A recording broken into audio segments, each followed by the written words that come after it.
La Biblia nunca habla que nadie haga a Cristo Señor, excepto Dios mismo, quien le ha hecho Señor y Cristo. Y el mandamiento bíblico, tanto para pecadores como para santos, no es hacer a Cristo Señor, sino obedecer su señorío. Los que rechazan su señorío o le honran solo de labios, no son salvos. Observaremos por las palabras de Jesús en Mateo 7:22 que muchos de los que admiten el señorío de Cristo de palabra o intelectualmente serán rechazados en el cielo, porque no hacen la voluntad del Padre que está en el cielo. Todos los que creen en la palabra de Dios estarán de acuerdo en que Jesús es Señor en todo tiempo y para siempre, eternamente, por los siglos de los siglos de los siglos. Amén. Ya sea que alguien reconozca su señorío o se someta a su autoridad, como si no lo hace. No obstante, predicadores y pastores modernos, evangélicos, han puesto en tela de juicio el lugar del señorío de Cristo en el mensaje de salvación. Hay quienes predican que es posible, aunque sea miserable, ser salvos sin hacer nunca a Cristo Señor de nuestras vidas. Esto claramente es una herejía nacida del infierno, pero desgraciadamente se acepta como verdad en cultos cristianos. Ciertamente, este no es el Evangelio según Jesucristo.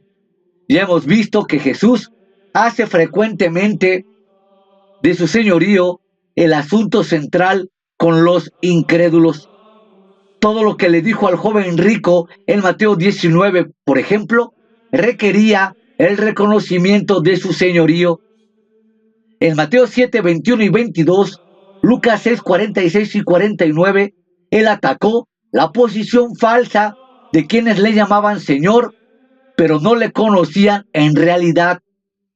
Y dejó claro que la obediencia a la autoridad divina es un requisito previo para entrar en el reino de Dios. Evidentemente, su señorío es una parte integrante del mensaje de salvación. La Biblia revela un número de atributos eternos comprendidos en el nombre Señor. Son todos parte del cuerpo de verdades que han de creerse para ser salvos. Jesús es Dios. Decir que Jesús es Señor es, en primer lugar, reconocer que es Dios todopoderoso, creador y sustentador de todas las cosas. Colosenses 1, 16 y 17 está fuera de toda sospecha. Esto es una declaración profunda de la verdad. Caben pocas dudas de que la Biblia enseña que Jesús es Dios. Los textos podrían citarse a centenares. Solo los sectarios e incrédulos discuten esta verdad. La Biblia declara enfática y claramente que Jesucristo es Dios. Dios el Padre se dirige a Él como Dios. Hebreos 1:8. Él muestra los atributos de la deidad. Es omnipresente. Mateo 18:20. Omnipotente. Filipenses 3:21. Inmutable. Hebreos 13:8. Perdona pecados. Mateo 9, 2 al 7. Recibe adoración. Mateo 28, 17. Y tiene autoridad absoluta sobre todas las cosas. Mateo 28, 18. Cristo comprende la plenitud de Dios en carne humana. Colosenses 2:9. Es uno con el Padre. En Juan 10:30, Él dice lisa y llanamente: yo y el Padre, una cosa somos. Vemos a Dios en acción cuando leemos de las obras de Cristo, cuando oímos sus palabras tal como las ha conservado el Nuevo Testamento. oímos las palabras de Dios, cuando oímos a Cristo expresar emociones, escuchamos el corazón de Dios. Y cuando Jesús nos marca una dirección, es un mandato de Dios. No hay nada que Él no sepa, ni algo que Él no pueda hacer. No puede fracasar en forma alguna. Es Dios en el más amplio sentido posible. Jesús es soberano.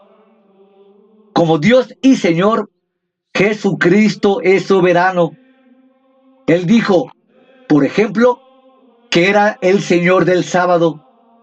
Mateo 12:8, queriendo decir que su autoridad como legislador supera incluso la autoridad de la ley. En Juan 5:17, Jesús defendió su derecho a contravenir las leyes del sábado hechas por los hombres, los fariseos. Mi Padre hasta ahora trabaja, también yo trabajo. Así se atribuyó la misma autoridad de Dios, y los dirigentes judíos se airaron de tal modo contra él que procuraban matarle. Cuando Jesús encontraba una oposición semejante, nunca invitaba al diálogo a los incrédulos obstinados. No se molestaba en tratar de argumentar sobre teología, simplemente apelaba a su autoridad inherente como Dios. El hecho de que los judíos no pudieran matarle antes de que llegara su tiempo es una prueba más de su soberanía. Yo pongo mi vida para volverla a tomar. Nadie me la quita, sino que yo la pongo de mí mismo. Tengo poder para ponerla y tengo poder para volverla a tomar.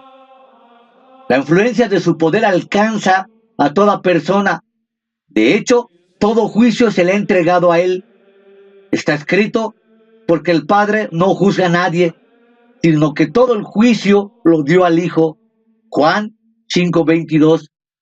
A Jesús se le ha entregado todo el juicio para que todos honren al Hijo como honran al Padre. De igual manera, los que deshonran al Hijo también deshonran al Padre. En el juicio final, toda rodilla se doblará y toda lengua confesará a Cristo como Señor para gloria de Dios el Padre.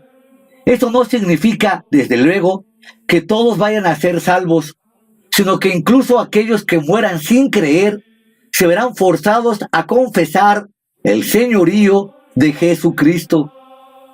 Su soberanía es ilimitada y eterna. Él es el Dios omnipotente, el soberano cósmico inmaculado, que, como creador y redentor, tiene el derecho y el poder de exigir obediencia y sumisión a su autoridad imperial y verdadera. Jesús es Salvador.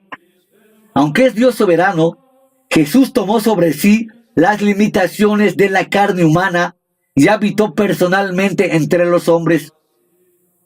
Mientras estuvo en la tierra, experimentó todas las tristezas y las tribulaciones de la humanidad, excepto que nunca pecó. Caminó sobre la tierra, manifestó su amor, demostró su poder y reveló en su conducta la justicia de Dios. No obstante, su comportamiento fue la de un siervo. Haciéndose semejante a los hombres y hallándose en condición de hombre, se humilló a sí mismo, haciéndose obediente hasta la muerte y muerte de cruz. Filipenses 2, 7 y 8.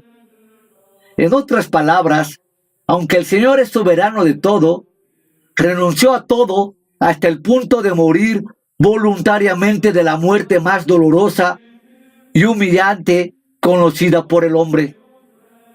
Lo hizo por nosotros, pese a ser sin pecado y por lo tanto no merecedor de la muerte, sufrió el castigo de nuestros pecados. Él mismo llevó nuestros pecados en su muerte sobre el madero, a fin de que nosotros, habiendo muerto para los pecados, vivamos para la justicia. La muerte de Cristo por nosotros fue el sacrificio decisivo. Pagó totalmente el castigo de nuestros pecados y abrió el camino para que tengamos paz con Dios. Romanos 5, 8 y 9 dice, siendo aún pecadores, Cristo murió por nosotros. Luego, siendo ya justificados por su sangre, cuanto más, por medio de él, seremos salvos de la ira.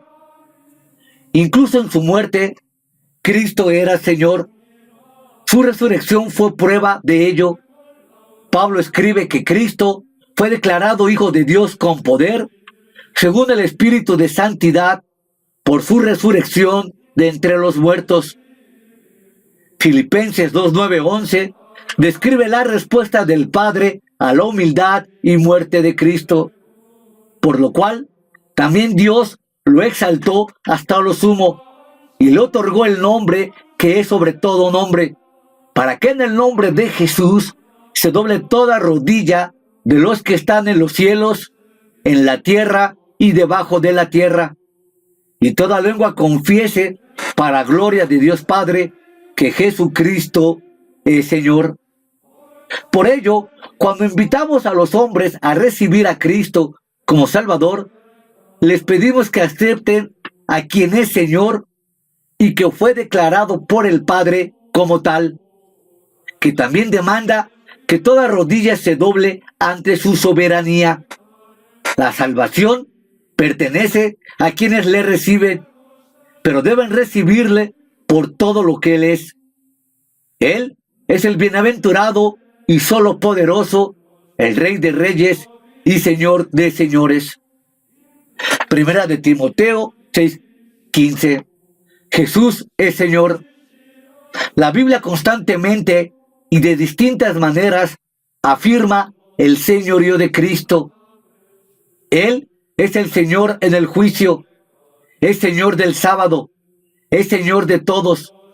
Se le llama Señor del griego kurios, no menos de 747 veces en el Nuevo Testamento. Solo en el libro de Hechos se refiere a Él 92 veces como Señor, mientras le llama Salvador solo 2 veces. Es evidente que en la predicación de la iglesia primitiva, el señorío de Cristo era el centro del mensaje cristiano.